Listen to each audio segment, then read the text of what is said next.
السلام علیکم بھائیوں، ہم نے شروع کیا مکہ میں شرک کہاں سے شروع ہوا؟ حضرت اسماعیل علیہ السلام کے بعد۔ اس کے بعد لوگوں نے بت رکھے۔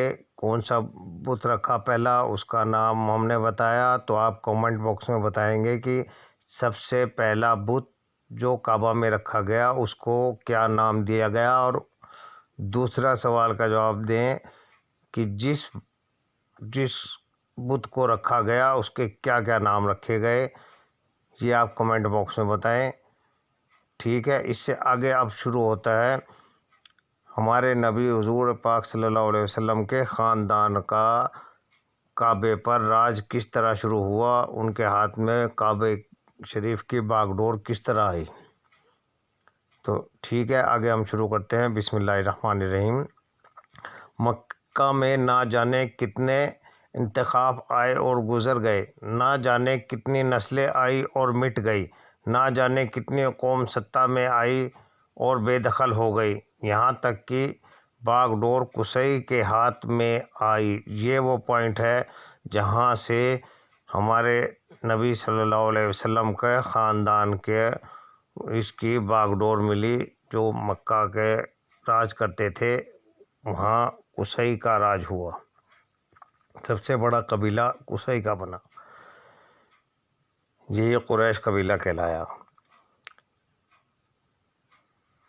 یہ کلاب کے بیٹے تھے، ان کے والد صاحب کا نام کلاب تھا اور اسماعیلی خاندان سے ان کا تعلق تھا۔ قریش کے رشتہ دار اور سمندوں نے بھی ساتھ دیا اور ہر پرکار سے ان کا سہیوگ کیا۔ مکہ میں اب تک خیمے ہی خیمے تھے، یعنی خیمے تو بنے ہوئے تھے چھوٹے چھوٹے جھوپڑی ٹائپ بنا کر، لیکن مکان کسی نے بنائے تھے۔ لیکن مکان بھی اس ٹائم جو بنتے تھے وہ گارے کی اور چنائی ہوتی تھی، گارے سے ہی بنتے تھے، مٹی سے بنتے تھے، بانس سے بنتے تھے۔ ایسا نہیں تھا کہ آج کل کی طرح پکی اینٹیں ہوں یا ایسی کوئی عمارت ہو۔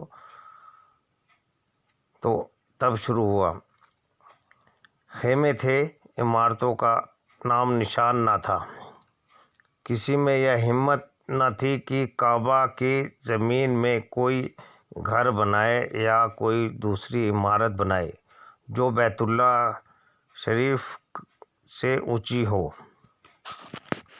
قصی پہلے آدمی ہیں جنہوں نے یہ ایک ہمت دکھائی۔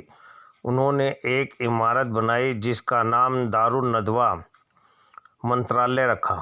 میرے بھائیوں، یہ ہم ہندی میں اس لیے بنا رہے ہیں، جس بھائی کو اردو نہیں آتی، ہر مسلمان بھائی کو اردو نہیں آتی، اور بہت سے لوگ ایسے علاقوں میں رہتے ہیں جہاں اردو سمجھنا بھی دشوار ہے، اور اس لیے بھی ہے کہ ہمارے نبی کے بارے میں جو لوگوں کو غلط فہمیاں ہیں یا ہمارے دین کے بارے میں غلط فہمیاں ہیں غیر مسلموں کو، وہ بھی اس بات کو سمجھ سکیں اور ان کا جو بھی غلط وچار ہے دین کے بارے میں وہ دور ہو سکے۔ وہاں سے مکہ میں بڑے لوگوں کو جمع کرتے، بیٹھ کر لوگوں کی سمسیاؤں پر وچار کرتے، اہم معاملوں میں ان سے صلاح لیتے، وہیں پر مقدموں کے فیصلے بھی ہوتے، شادی بیاہ کے معاملے بھی طے ہوتے۔ پھر قصی نے قریش کو بھی عمارتیں بنانے کا حکم دیا، لوگوں کو بھی حکم دیا کہ اب آپ بھی عمارتیں بنا لیں۔ اس پرکار انہوں نے بھی کعبہ کے آس پاس اپنے گھر بنائے، پرنتو بیچ میں بہت کافی جگہ چھوڑ دی کہ حاجی آئیں اور طواف آدی میں کوئی پریشانی نہ ہو۔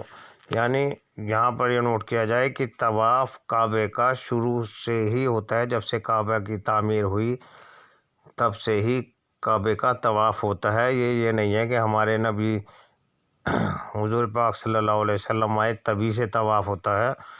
تو جن لوگوں کو یہ غلط فہمی ہے کہ نبی سے ہی اسلام پھیلا یا نبی اسلام کے سنستھاپک تھے، نہیں میرے بھائیوں، دین جو ہے، اسلام جو ہے، وہ آدم علیہ السلام کے ٹائم سے ہی زمین پر ہے، لیکن آسمانوں میں یہ پہلے سے ہی اسلام ہے۔